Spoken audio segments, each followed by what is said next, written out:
बिस्मिल्लाहिर्रहमानिर्रहीम इय्याका नअबुदु व इय्याका नस्तईन। तो स्टूडेंट्स, अब हम स्टार्ट कर रहे हैं चैप्टर नंबर 3 जिसका नाम है मैट्रिसेस एंड डिटर्मिनेंट। अब ये मैट्रिसेस है क्या चीज़? मैट्रिसेस असल में रेक्टेंगुलर ब्रैकेट के अंदर, रेक्टेंगुलर ब्रैकेट जहाँ होगी वो आप समझ जाएंगे कि ये हमारे पास मैट्रिक्स है। रेक्टेंगुलर ब्रैकेट के अंदर रो और कॉलम की फॉर्म में जितने भी एलिमेंट्स होंगे वो सारा मिलाकर वो क्या बनता है बेटा? मैट्रिक्स बनता है।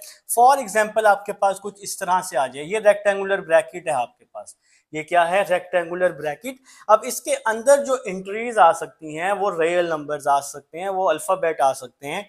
तो अगर रियल नंबर आ जाएं 1 2 3 4 5 6, तो रेक्टेंगुलर मैट्रिक्स के अंदर जो एंट्रीज होती हैं वो अब दो तरह से हो सकती हैं।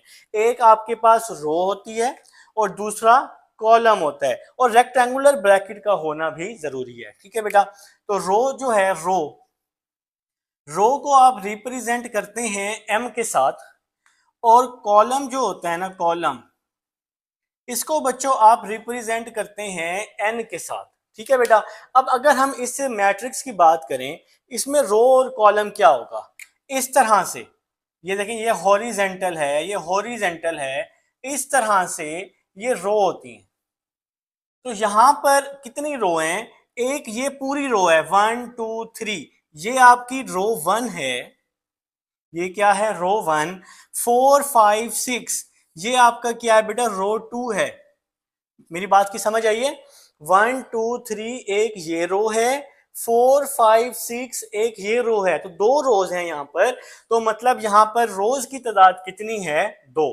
अगर हम कॉलम की तादाद की बात करते हैं, कॉलम की तादाद, एक कॉलम ये है 1 4, कॉलम इस तरह से होता है वर्टिकल। एक कॉलम ये है, एक कॉलम ये है, तो 3 कॉलम हो गए, कॉलम 1, कॉलम 2, कॉलम 3। तो इस तरह से हॉरिजेंटल रोज होती हैं। तो दो रोज हैं यहाँ पर, और कितने कॉलम हैं हमारे पास? 3 कॉलम हैं, कॉलम 1, कॉलम 2, कॉलम 3, आगे भी हो सकते हैं कॉलम 4, कॉलम 5, जितने मर्जी हों, लेकिन रेक्टेंगुलर ब्रैकेट का होना जरूरी है बेटा। ठीक है? तो रो और कॉलम की समझ आ गई हमें। तो इसमें जो नेक्स्ट टॉपिक है इस एक्सरसाइज का, row and column of a matrix. तो मैंने आपको मैट्रिक्स भी समझा दिया, मैंने आपको रो और कॉलम भी समझा दिया। अब जो नेक्स्ट टॉपिक है वो है एलिमेंट ऑफ एंट्रीज, एलिमेंट या एंट्रीज। अब ये जो 1 2 3 4 5 6 हैं, ये इस मैट्रिक्स की एलिमेंट या एंट्री है। ये इस मैट्रिक्स की एलिमेंट्स या क्या है बेटा? एंट्री है। ठीक है? इसको हम एलिमेंट भी बोलते हैं, इसको हम एंट्रीज भी बोलते हैं। मैट्रिक्स के अंदर रोज और कॉलम जो होंगे, उनके जो नंबर्स होंगे उसको हम एलिमेंट्स भी बोलते हैं या एंट्रीज भी बोलते हैं। ठीक है बेटा? नेक्स्ट है हमारे पास order of matrix. Next topic क्या है? Order of matrix. Order of matrix. तो बच्चों, ऑर्डर ऑफ मैट्रिक्स क्या होता है? The number of rows and column in a matrix is called order of matrix. समझ आई? किसी भी मैट्रिक्स में रोज और कॉलम की तादाद को क्या कहते हैं? ऑर्डर ऑफ मैट्रिक्स कहते हैं। ऑर्डर ऑफ मैट्रिक्स का जो फार्मूला होता है ये होता है बच्चों m क्रॉस n। ये फार्मूला ही मैंने बॉक्स आपको ताकि हाईलाइट कर दिया, आपको समझ आ जाए।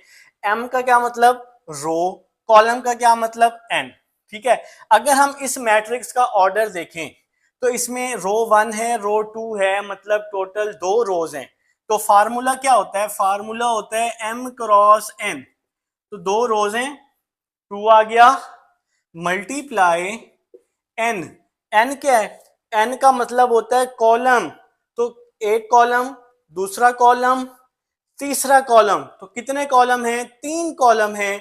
तो 2 मल्टीप्लाई 3 इसका ऑर्डर होगा, या इसको आप इस तरह भी लिख सकते हैं 2/3, इस तरह से भी लिख सकते हैं बेटा। दोनों तरीकों से आप इसका ऑर्डर लिख सकते हैं। ठीक है? चाहे ये स्लैश आप ना लगाएं, कोई मसला नहीं है। तो 2/3। अब फॉर एग्जाम्पल इस तरह से आ जाए, फॉर एग्जाम्पल 1 2 3 4, वो कहता है कि इसका ऑर्डर बताएं। मतलब इसकी तादाद बताएं कि इसमें कितनी रोज हैं और कितने कॉलम्स हैं। ठीक है, तो अब आपने क्या करना है, अब आपने मेरा बच्चा क्या करना है, देखें एक ये रो है, एक ये रो है, तो ये रो 1 है, ये रो 2 है, तो कितनी रोज हो गई, 2 रोज हो गई, 1 2 3 4, 2 मल्टीप्लाई, और कॉलम कितने हैं, एक ये कॉलम है 1 3, एक ये कॉलम है 2 4, तो 2 कॉलम है, तो 2 मल्टीप्लाई 2, या इसको आप लिख सकते हैं 2/2। तो बेटा इस तरह से हम लोग ऑर्डर फाइंड करते हैं। ऑर्डर की डेफिनेशन क्या हो गई, the number of rows and column in a matrix is called order of matrix. किसी भी मैट्रिक्स में रोज और कॉलम की तादाद को ऑर्डर ऑफ मैट्रिक्स कहते हैं बेटा। नेक्स्ट है हमारे पास इक्वल मैट्रिक्स। इक्वल मैट्रिक्स क्या होता है जी, इसको मैं रेज करता हूं। इंशाल्लाह जब हम एक्सरसाइज करेंगे ना तो आपको सारी समझ आ जाएगी, जब हम क्वेश्चन साथ साथ कर रहे होंगे तो आप सब लोग डिटेल से चीजें समझ रहे होंगे। ठीक है, तो इक्वल मैट्रिक्स देखें जी, इक्वल मैट्रिक्स, इक्वल मैट्रिक्स क्या होता है। अच्छा जी, फॉर एग्जांपल आपके पास 2 मैट्रिक्स हैं, 2 मैट्रिक्स इक्वल कब होंगे, जब सबसे पहला point when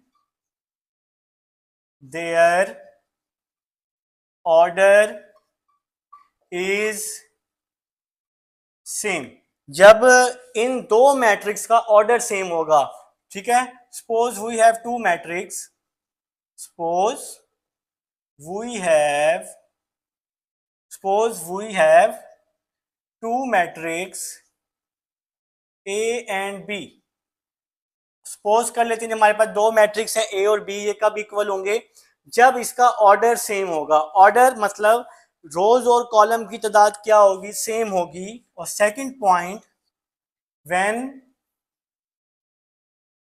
when entries are same, entries are same, तो उसके जो नंबर्स होंगे वो भी क्या होने चाहिए, सेम होने चाहिए, तो वो फिर क्या होगा, इक्वल मैट्रिक्स होगा। फॉर एग्जांपल 1 2 3 4 ये ए है, और दूसरा मैट्रिक्स भी क्या होना चाहिए, 1 2 3 4 ही होना चाहिए, तो फिर ये जाके क्या होगा, इक्वल मैट्रिक्स होगा, क्योंकि इन दोनों का ऑर्डर भी सेम है, इन दोनों की एंट्रीज भी सेम है। बात की समझ आई है ना, इन दोनों का ऑर्डर भी सेम है, इन दोनों की एंट्रीज। फॉर एग्जांपल इस 4 की जगह पे 6 आ जाता तो फिर ये इक्वल मैट्रिक्स ना होता, क्योंकि यहाँ तो 4 है, यहाँ तो 6 है, फिर ये इक्वल मैट्रिक्स नहीं है। इक्वल मैट्रिक्स के लिए एंट्रीज का सेम होना भी जरूरी है। तो ये बेटा 3.1 की थोड़ी बेसिक थी, जो पीछे लिखी हुई थी डेफिनेशन मैंने आपको समझा दी है। अब हम एक्सरसाइज की तरफ चलते हैं। जी स्टूडेंट्स, अब हमारे पास क्वेश्चन नंबर 1 है, जिसकी स्टेटमेंट है वो हमें कह रहा है right the number of rows and number of columns in each matrix. आपके पास भाई क्या दिया हुए हैं, कुछ मैट्रिक्स दिए हुए हैं, आपने नंबर ऑफ रोज और नंबर ऑफ कॉलम्स मतलब रोज और कॉलम की तादाद बतानी है बस। ठीक है, और कुछ भी नहीं करना। देखें जी, पार्ट नंबर 1 आपके पास दिया हुआ है, पार्ट नंबर 1 आपके पास दिया हुआ है बेटा A00, A is equal to 0000, ये जी है जी पार्ट नंबर 1। आप जरा ध्यान से समझना है। तो सबसे पहले हमने क्या लिख लेने हैं, नंबर ऑफ रोज निकालनी है, नंबर ऑफ रोज, फिर नंबर ऑफ कॉलम्स। तो रोज और कॉलम की तादाद हमने यहां पर लिखनी है, और हमने यहां कुछ नहीं लिखना बस। ठीक है, अब देखें जरा बात को समझ में, कितनी रोज हैं, ये रो 1 है, ये रो 2 है, ये मैं आपको समझाने के लिए लिख रहा हूं, आपने इस तरह निशान नहीं लगाने। एक रो ये है, ये रो 1 है, और ये दूसरी रो है, तो कितनी रोज हो गई, 2 रोज हो गई, तो नंबर ऑफ रोज कितनी हो गई, 2। ठीक है, नंबर ऑफ कॉलम्स देखते हैं, एक ये कॉलम है, कॉलम 1, कॉलम जो होते हैं वर्टिकल होते हैं, और एक ये कॉलम है, कॉलम 2, तो कितने कॉलम हो गए, 2 कॉलम हो गए। तो इसमें रोज और कॉलम की तादाद कितनी है? दो दो बेटा, ठीक है। तो ये जी पार्ट नंबर 1 था। पार्ट नंबर 2 की तरफ चलूंगा। ये मैंने आपको समझाने के लिए लिखा है, अगर आप रजिस्टर पे लिखना चाहें तो लिख लीजिएगा, पेपर में ना लिखिएगा, ठीक है। पार्ट नंबर 2 पे चलता हूं। बी दिया हुआ है 3 4 7, ठीक है। तो देखें जरा, देखें यहां पर इस तरह से रो है, ये रो 1, ये रो 2, ये क्या हो गई? रो 3। तो कितनी रोज है यहां पर? 3 रोज हैं। तो आप लोगों ने क्या लिखा? आप लोगों ने लिखा number of rows is equal to 3 and number of columns. तो नंबर ऑफ कॉलम्स कितने हैं जी इसमें? तो कितने कॉलम्स हैं इसमें? तो कॉलम 1 ही है। कॉलम कितने हैं हमारे पास? एक है बस, C1। ये जी एक ही कॉलम है 3 4 7, ठीक है। यहाँ पर एक कॉलम ये था, एक ये था, दो कॉलम थे। यहाँ पर सिर्फ और सिर्फ एक ही कॉलम है, तो ये आ गया G column, number of columns. तो नंबर ऑफ कॉलम्स की जो तादाद है वो सिर्फ और सिर्फ 1 है। अच्छा जी, सी पार्ट पे चलते हैं। सी पार्ट दिया हुआ है, लिखें जी सी पार्ट। कुछ बच्चे क्या पता मेरे से आगे भी चल रहे हो, तो वो चलते रहें, वो परेशान ना हो, उन्होंने नहीं रुकना, ठीक है। 8 माइनस 10 11, 8 माइनस 10 11। अब जी आपने यहां पर रोज और कॉलम की तादाद बता देनी है इसको। तो number of rose, number of columns, number of rows and number of columns. तो देखते हैं जी, देखें जरा, 8 माइनस 10 11 सीधी लाइन है, तो एक ही रो है, तो एक ही रो है, तो नंबर ऑफ रोज कितनी है? 1। नंबर ऑफ कॉलम्स कितने हैं? एक ये कॉलम है 8 वाला, C1। एक ये कॉलम है 10 वाला, C2। एक ये कॉलम है 11 वाला, C3। तो 3 कॉलम्स हैं जी टोटल, ठीक है। तो पेपर में नहीं लिखना, रजिस्टर पे लिख लो बेशक। तो कॉलम 1, कॉलम 2 और कॉलम 3, 8 10 11, तो 3 कॉलम्स है हमारे पास। तो बच्चों को समझ आ रही है। तो पार्ट नंबर डी पे चलते हैं। तो चौथा पार्ट है डी इज इक्वल टू 3 2 1 3 2 1 1 0 3 4 5 6 4 5 6। तो ये जी हमारे पास डी है। तो यहां पर हम देखते हैं number of rows is equal to, तो नीचे मैं लिख रहा हूं नंबर ऑफ कॉलम्स, ठीक है जी। तो देखें जी इसमें रोज कितनी है, सबसे पहले हम रोज देख लेते हैं, ठीक है। तो एक रो ये है, रो 1। एक रो ये है, रो 2। एक रो ये है, रो 3। तो टोटल कितनी रोज हो गई? 3 रोज हो गई। तो नंबर ऑफ रोज कितनी है? 3 है। अब कॉलम देखते हैं। एक कॉलम ये है, इसको C1। एक कॉलम ये है C2। एक कॉलम ये है C3। तो कॉलम की तादाद भी कितनी है? 3 है। तो ये जी पार्ट नंबर 4 था, जो कि हमारे पास हो चुका है। लास्ट पार्ट की तरफ चलते हैं। ई वाला जो पार्ट है, पार्ट नंबर 5, इसको मैं अब रेज कर देता हूँ जी, यहाँ पर रिकॉर्डिंग में आपके पास मौजूद है। पार्ट नंबर 5 पे चलते हैं। ई दिया हुआ है 5 9 माइनस 2, 5 9 माइनस 2 माइनस 3 4 5 3 4 5, ठीक है जी। तो देखें जी कैसे करना है हमने। तो इस तरह से हमारे पास रोज होती हैं। तो ये रो 1 है, इस तरह से हमारे पास रो होती हैं, ये रो 2 है। तो कितनी रोज हो गई? नंबर ऑफ रोज 2 हो गई, ठीक है। एक कॉलम ये हो गया C1। एक कॉलम ये हो गया C2। एक कॉलम ये हो गया C3। तो कितने कॉलम्स हैं जी? 3 कॉलम्स हैं हमारे पास। तो ये बच्चों हमारे पास क्वेश्चन नंबर 1 था। उम्मीद कर रहा हूँ आप सबको समझ आ रही है। अब क्वेश्चन 2 पे चलते जी स्टूडेंट्स। अब हमारे पास क्वेश्चन नंबर 2 है। क्वेश्चन नंबर 2 में आपने ऑर्डर बताना है जी। पार्ट नंबर 1 यहाँ मैं लिखने लगा हूँ। पार्ट नंबर 1 है ए दिया हुआ है 10, ए क्या दिया हुआ है 10, ठीक है। तो इसका आपने ऑर्डर बताना है। मैंने आपको डेफिनेशन समझाई कि रोज और कॉलम की तादाद को हम ऑर्डर ऑफ मैट्रिक्स कहते हैं। घबराना नहीं है, बहुत आसान चैप्टर है, परेशान नहीं बैठना, ठीक है। तो इंशाल्लाह हो जाएगा। तो रोज और कॉलम की तादाद को ऑर्डर ऑफ मैट्रिक्स कहते हैं। तो देखें जी इसमें कितनी रोज हैं, देखें जरा। एक ये रो है, रो 1, एक ये रो है, रो 2। तो रोज कितनी है हमारे पास, 2 रोज हैं। तो ऑर्डर ऑफ मैट्रिक्स आप लोगों ने लिखना है इस तरह से, order of matrix is equal to m cross n। तो ये हमारे पास फार्मूला है, ठीक है बेटा। तो कितनी रोज हो गई, 1 और 2। तो 2 रोज हो गई हमारे पास, 2 मल्टीप्लाई, और कितने कॉलम हो गए हमारे पास, एक ही कॉलम है, हमारे पास एक ही कॉलम है। तो हमारे पास 2 मल्टीप्लाई 1 इसका ऑर्डर हो जाएगा। या आप इसको इस तरह भी लिख सकते हैं, 2/1। तो ये बेटा आपके पास फर्स्ट पार्ट था। उम्मीद है समझ आ चुकी है। सेकंड पार्ट पे चलते हैं। बी दिया हुआ है 3, 4।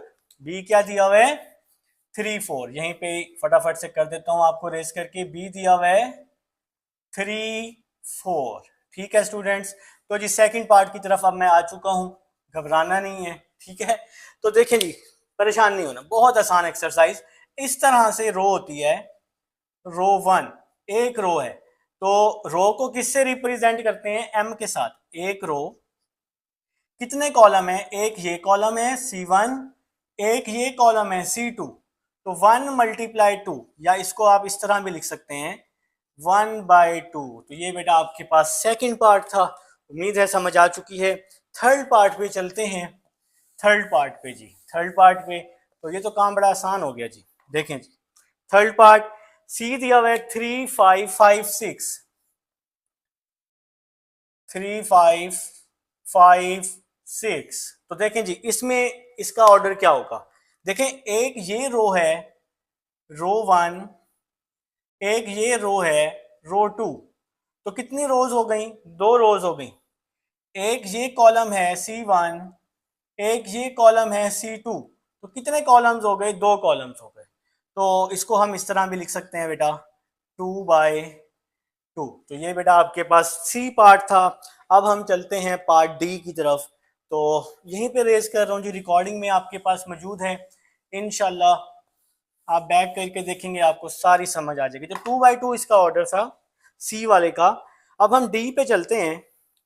डी है 0, 3, 4। डी क्या दिया हुआ है 0, 3, 4। फिर नीचे क्या है 5, 0, 9। ये है जी आपके पास डी पार्ट, ठीक है। अब इसमें कितनी रोज हैं, एक ये रो है, रो 1, एक ये रो है, रो 2। तो 2 रोज हो गई। मल्टीप्लाई, कॉलम्स कितने हैं, एक ये कॉलम है C1, एक ये कॉलम है C2, एक ये कॉलम है C3। तो 2 मल्टीप्लाई 3 इसका ऑर्डर हो गया है।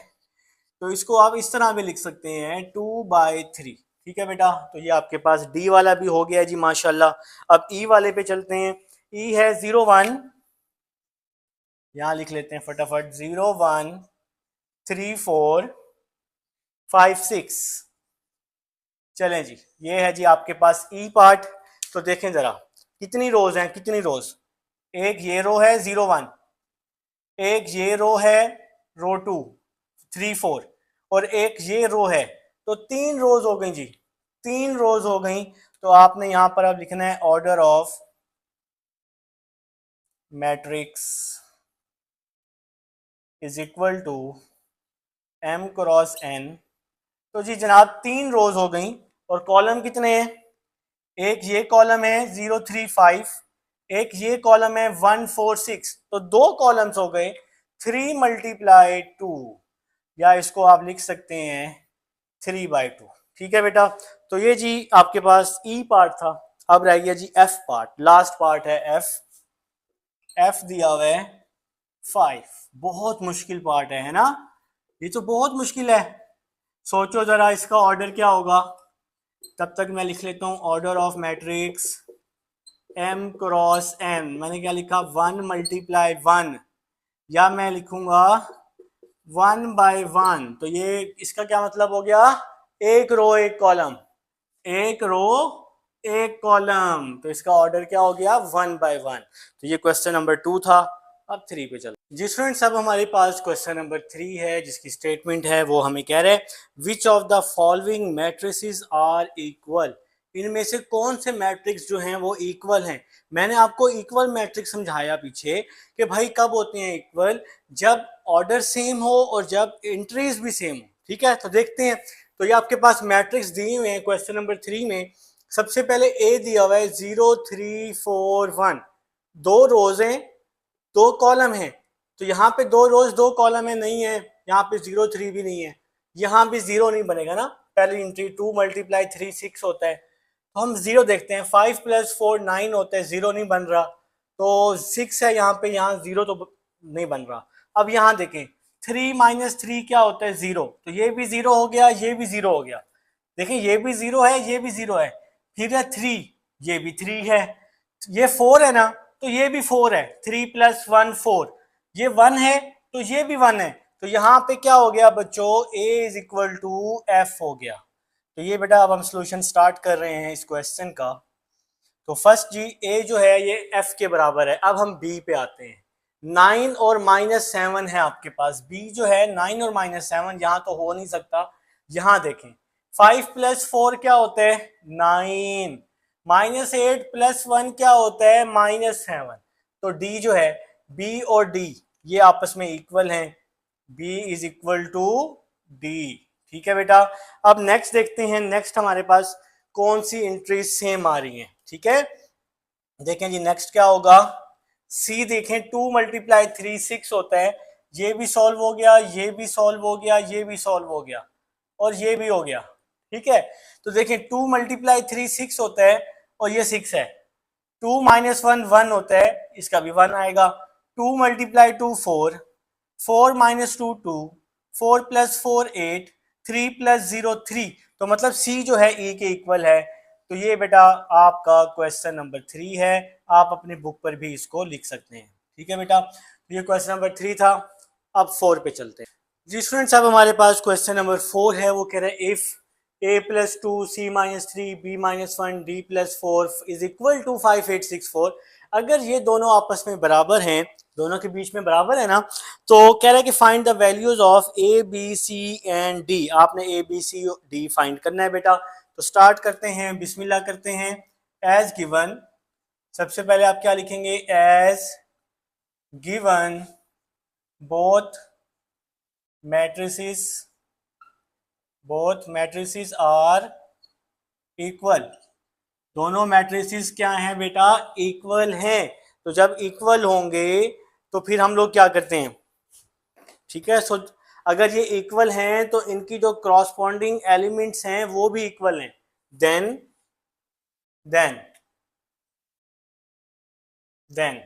तो बेटा देन में क्या हो गया, फर्स्ट वैल्यू ऑफ फर्स्ट की इक्वल हो गई। a + 2 = 5। तो बेटा a + 2 को आपने क्या लिख लेना है, = 5। a + 2 = 5। फर्स्ट वैल्यू को फर्स्ट के इक्वल, सेकंड को सेकंड के इक्वल। c - 3 = 8। ठीक है, तो a + 2 यहाँ के -2, 5 - 2 क्या हो जाएगा, 3 हो जाएगा। तो ये हमारे पास a आ गया। ठीक है स्टूडेंट्स, -3 यहाँ के +3 हो जाएगा। 8 + 3 क्या हो जाएगा, 11 हो जाएगा। तो ये मेरे पास आ गया a और c आ गया। ये मेरे पास क्या आ गया बच्चों, a और c आ गया। तो परेशान होने वाली कोई बात नहीं है। नेक्स्ट b - 1 को 6 के इक्वल किया, फर्स्ट वैल्यू को फर्स्ट के इक्वल, सेकंड को सेकंड के इक्वल, थर्ड को थर्ड के इक्वल। तो -1 यहां आके +1 हो जाएगा। 6 + 1 क्या हो जाएगा, 6 + 1 7 हो जाएगा। तो ये बच्चों आपके पास बी की वैल्यू आ चुकी है। तो टेंशन नहीं है, बहुत ही आसान क्वेश्चंस चल रहे हैं, बहुत आसान चैप्टर है, घबराना नहीं है। सबसे पहले अब last value, fourth value d+4 is equal to 4। ठीक है, तो फोर्थ को फोर्थ के इक्वल किया, d is equal to 4 - 4, d is equal to 0। तो ये बेटा आपके पास सारी वैल्यूज आ चुकी हैं, A B C and D. Question solve हो चुका है। ये हमारे पास क्वेश्चन नंबर 4 था। अब हम चलते हैं क्वेश्चन नंबर 5 की तरफ। लिखें जी क्वेश्चन नंबर 5, आप सबकी बुक पर मौजूद है। क्वेश्चन नंबर 5 बहुत ही आसान, बहुत ही आसान, यकीन माने, मान लिया यकीन, मुझे पता है। 2x+1, क्वेश्चन नंबर 5 लिखें बेटा। 2x+1 4, 2x+1 4 7 5 is equal to 2x+1 4 7 5 is equal to 947y, 947y। चलें जी, तो यहां भी आप स्टेटमेंट लिखेंगे as given both matrices are equal.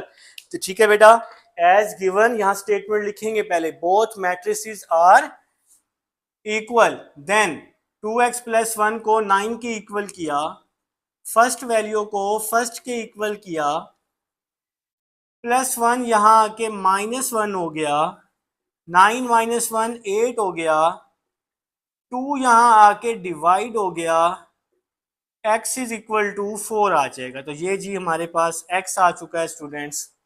First value को फर्स्ट के इक्वल कर दिया है, +1 - 1 9 - 1 8, 2 डिवाइड, 2 1 जार 2, 2 4 जार 8, 4 4 के इक्वल है, ठीक हो गया, कोई टेंशन नहीं। 7 7 के इक्वल है, ठीक है जी, कोई टेंशन नहीं, इक्वल हो गया। 5 इज इक्वल टू y, तो यहाँ पे y की क्या वैल्यू आ गई, y इज इक्वल टू 5। तो ये जी हमें सॉल्व करने की जरूरत ही नहीं पड़ी, उसने हमें ये वैल्यू पहले ही दे दी है। तो बेटा ये क्वेश्चन नंबर 5 था आपके पास।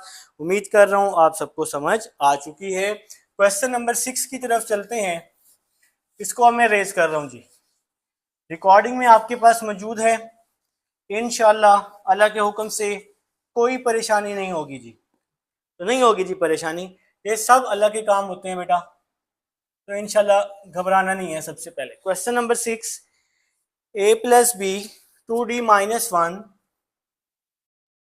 a+b 2d-1 4 7 5, अच्छा जी, 3b+2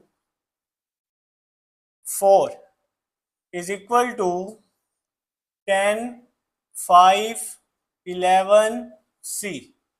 a+b 2d-1 3b+2 4 10 5 11 c। तो ये बेटा आपके पास क्वेश्चन नंबर 6 है।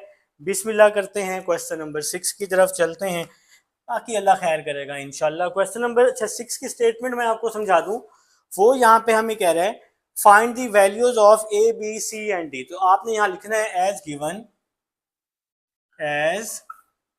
Given matrices are equal, then their corresponding entries are equal। ठीक है बेटा, देन फर्स्ट वैल्यू को फर्स्ट के इक्वल किया, a+b इज इक्वल टू 10 आ जाएगा। इक्वेशन नंबर 1 का नाम दे रहा हूं, ठीक है। सेकंड को सेकंड के इक्वल कर रहा हूं, 2d-1 is equal to 5। Second को सेकंड के equal, 2d-1 is equal to 5, 2d is equal to 5 + 1। देखा ना, यहाँ a+b दोनों है ना, तो हम लोग निकाल नहीं सकते, ठीक है बेटा, तो इसलिए हमने इसको इक्वेशन 1 का ही नाम दिया है। तो यहाँ पे सिर्फ एक ही अल्फाबेट है, तो यहाँ से फाइंड कर लेते हैं।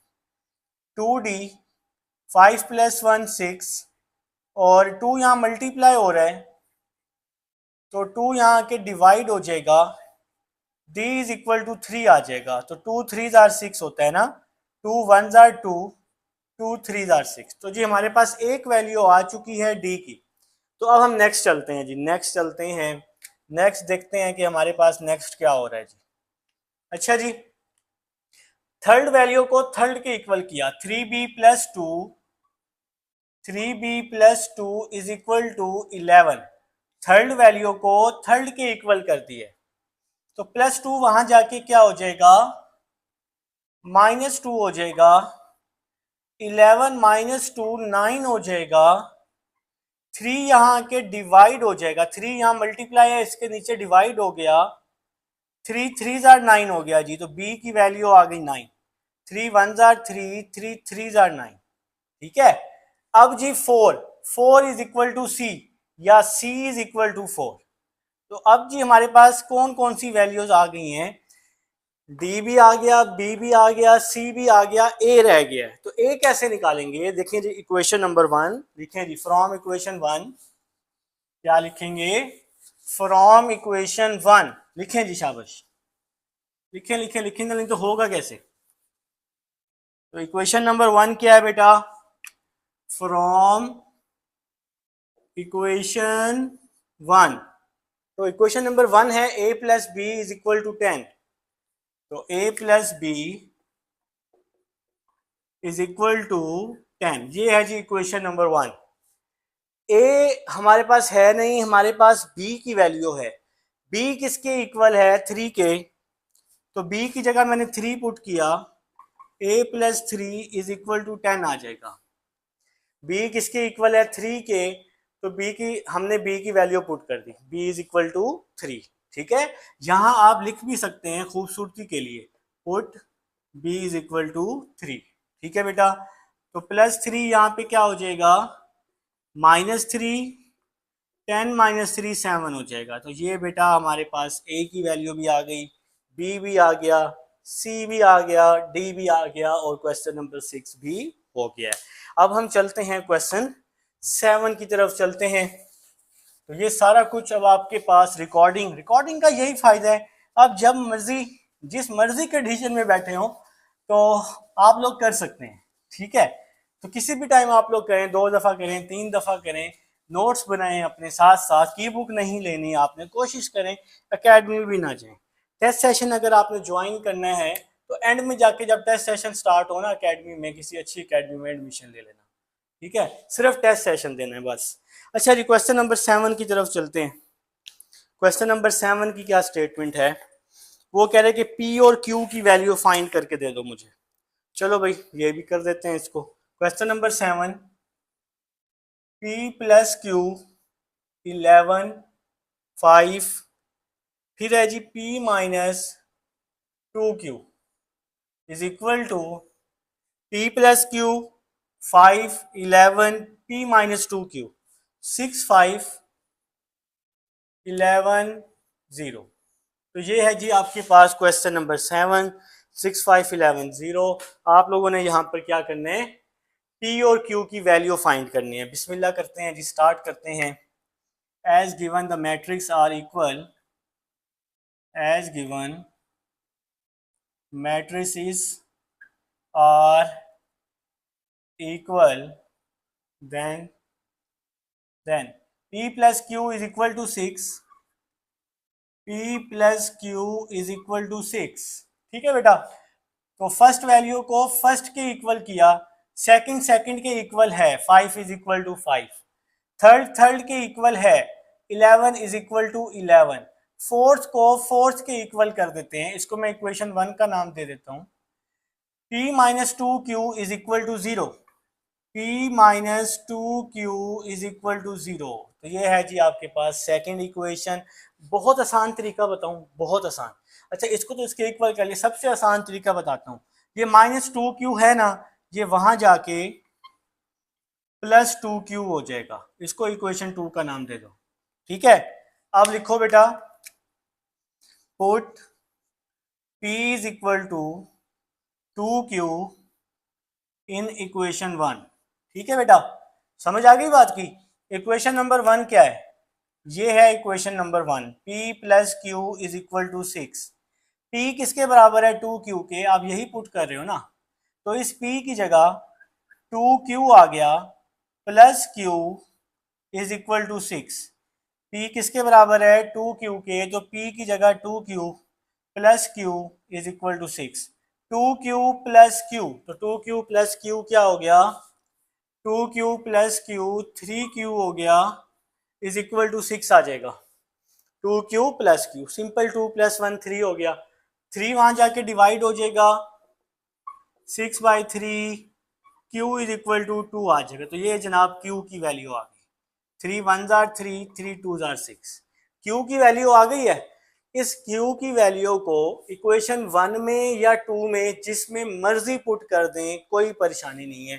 तो मैं इक्वेशन 2 में पुट कर देता हूं, put q is equal to 2 in equation 2। तो इक्वेशन नंबर 2 है ये, p is equal to 2q, p is equal to 2q, p is equal to 2, q की वैल्यू 2 आ जाएगी, तो p is equal to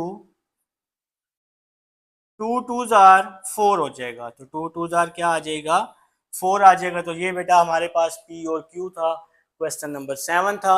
exercise complete हो चुकी है, मिलते हैं नेक्स्ट एक्सरसाइज में। अल्लाह हाफिज।